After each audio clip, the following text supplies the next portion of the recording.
ìgbà tí a kọ́kọ́ ń lọ léèwé ní iléèwé àkọ́bẹ̀rẹ̀ primary school, wọ́n kọ́ wa ní àwọn orin àkọ́sórí.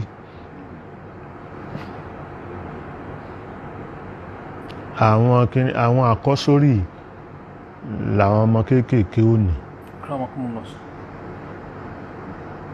Ìwà bọ́n ṣe ń kọ́ wa yẹn ni ìwà, à ń kọ́ ìwà mọ̀. So lápèjúwe wọ́n á ní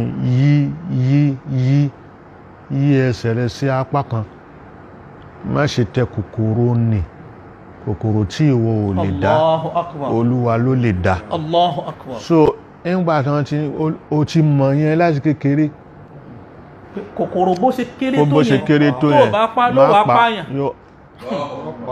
Báwo ló ṣe fẹ́ pààyàn? Allahu Akbar.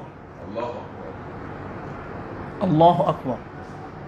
Gbogbo àwọn nǹkan yìí ló ti sọnù. Gbogbo àwọn nǹkan yẹn kó ọmọ kékeré kankan wọ́n ṣe wọ́n tiẹ̀ wá bàjẹ́ ńgbà tí nursery school dé, kò sí àkọ́sórí kan, kò sí Yorùbá language nínú àwọn.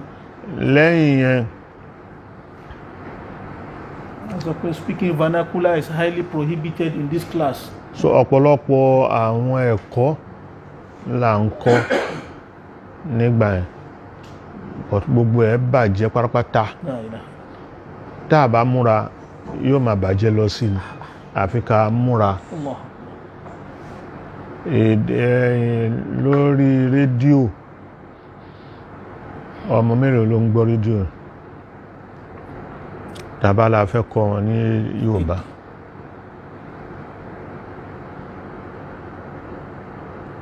Nílé òun ni tàbá gbogbo àwọn òbí wa, kò sẹ́ni tó gbọ́ Gẹ̀ẹ́sì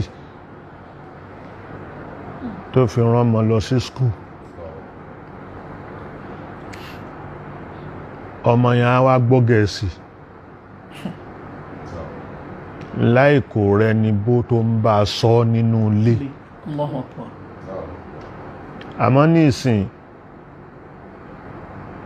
òbí mi ànírà ẹ má bá ọmọ òun sọ Yorùbá, kò gbọ́ Yorùbá, àbùkù tí ẹni. Kò sí bélédè mi ṣe rí, yóò fi èdè ẹ̀ yóò fi kọ́ ọmọ ẹ̀. Tó bá fi kọ́ ọmọ ẹ̀, tọ́mọ bá dénú society, èdè tán ń sọ ń bẹ̀ yóò gbọ́. Òun ti gbọ́ tiẹ̀, ó gbọ́ tinú society tó wà. So eléyìí ó jẹ́ àkọ́kọ́. Ẹlẹ́ẹ̀kejì,